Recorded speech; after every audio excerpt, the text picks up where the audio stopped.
Welcome into Seattle Seahawks today. I am Tom Downey here with some rumors and news around the Seahawks. And we're going to begin with some discussion on Shane Waldron, the team's new offensive coordinator. He had his introductory press conference and some interviews as well. And there were a couple different takeaways I wanted to mention here.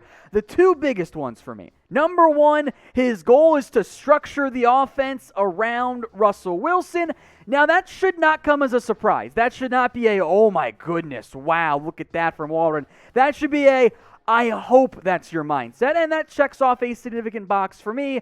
I did not want to have a coordinator come in and have him say, I want to establish the run on early downs, because that's not how the NFL works anymore. He did mention balance and then kind of clarified what he meant by balance. He meant less of a, we're going to run the ball 50% of the time, pass it the other 50. He meant more, we want to take down shots downfield, vertically, and also get the ball going horizontally as well, which I think is needed because the offense for Seattle kind of fell back on a, we'll run the ball and also take shots deep downfield and not a whole lot in between. So in the end, Waldron said the things I wanted to hear, what I think many of you wanted to hear as well. Doesn't mean he's guaranteed to be a great hire as the offensive coordinator, but I think there is a lot of promise here for this particular hire and to make this Seahawks offense become what we know it can be, what we've seen the glimpses of in the past. So do you guys like the hire of Shane Waldron? I am on board with it.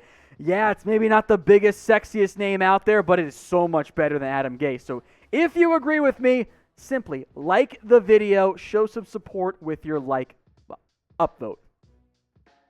All right, let's talk about the franchise tag now for the Seahawks. Namely, are they going to use it at all? John Schneider has been in charge of Seattle for several years now, and he doesn't really use it all that often. Now, there are several significant free agents coming up for Seattle, and not that much money. Last time we saw Schneider used it, it was on Frank Clark, who they then traded that offseason. Before that, you got to go all the way back to 2010. Blast from the past here, Olindo Mari, the kicker. Three names that I think make some sense as potential tag candidates, and I think the money involved is why they're pretty unlikely. KJ Wright would cost over $15 million on a franchise tag because the NFL is stupid and has yet to distinguish outside linebackers who rush the passer as opposed to normal linebackers, so it's really expensive. Chris Carson at $10 million.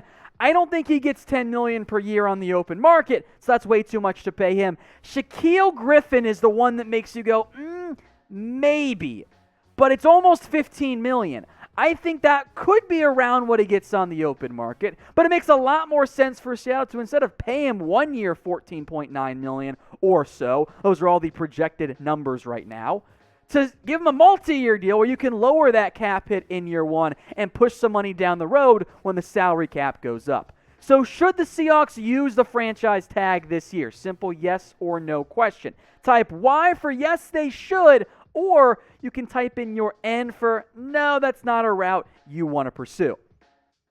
Let's go to trades now, which are always fun, even if some of them are not the best ideas.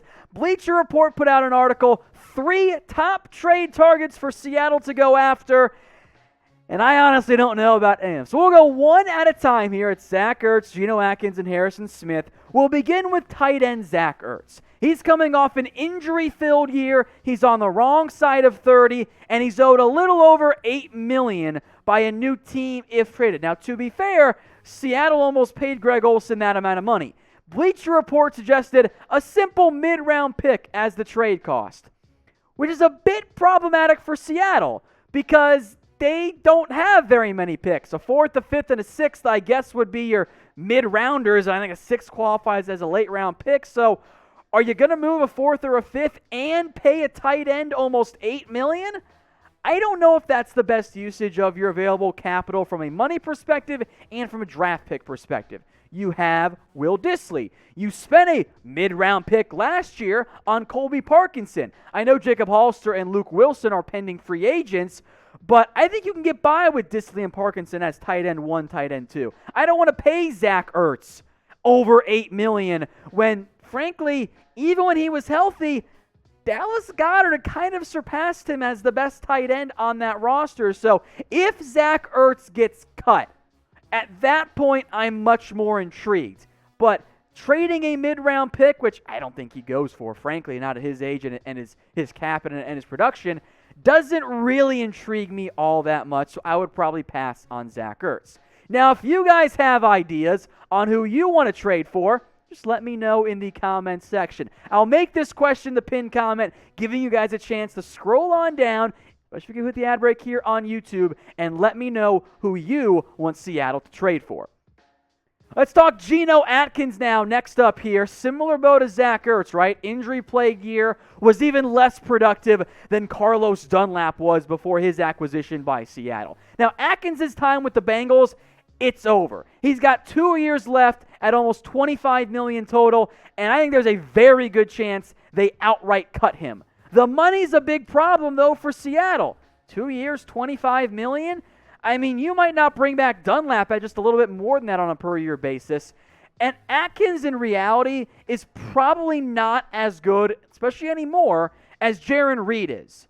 So you want to bring in Geno Atkins and pay him more than you're going to pay Geno Reed or pay Jarran Reed, excuse me. Last time we saw Geno fully healthy, he was okay. 4 tackles for loss, 4.5 sacks in 16 games. I think the reality is for Geno Atkins, the days of being a double-digit sack and tackle for loss guy are done. Now, he'll get more than 1 tackle this year. I pretty much guarantee that one. But it's going to be somewhere other than Cincinnati, and I'm not interested in taking on that significant of a contract for a player that in reality, if you want to get him, just sign him. I don't think the Bengals will find a trade partner for him. I say wait it out and go pick him up in free agency if you really want to add him to your defensive line. If you guys want to place some bets and make some money of your own, do it with the #1 sportsbook. That's BetUS. Head over to chatsports.com/bet. Use the promo code you see on screen right there. Seahawks 125. When you put down at least $100, it gets you a 125% deposit bonus. Truly taking your betting money to the moon in the process. Chatsports.com/bet. Use that promo code Seahawks 125. The last player on this list is Harrison Smith. Now, Smith by far is the best player that Bleacher Report suggested. At the same time, and I don't mean to be overly mean and rude here, I genuinely wonder if the author has any idea who's on the Seahawks roster. Like, they were like, the Seahawks could lose their two starting corners in Shaquill Griffin and Quinton Dunbar, which is true. So maybe they upgrade at safety and pair Harrison Smith and Jamal Adams together. Sounds fun. Wait a minute. What are you doing with Quandre Diggs? I love Harrison Smith, the player. 1 year left on his deal. Would cost about $10 million. That's a lot of money. But if you have Quandre Diggs and Jamal Adams, why are you giving up assets and paying more to get Harrison Smith? I don't think that makes sense from a roster-building perspective. You don't need a safety right now. If you had thrown like Mike Hughes on this list, a cornerback from Minnesota, I'm on board with that. I love the player. Seattle does not need another safety right now. That doesn't make any sense whatsoever.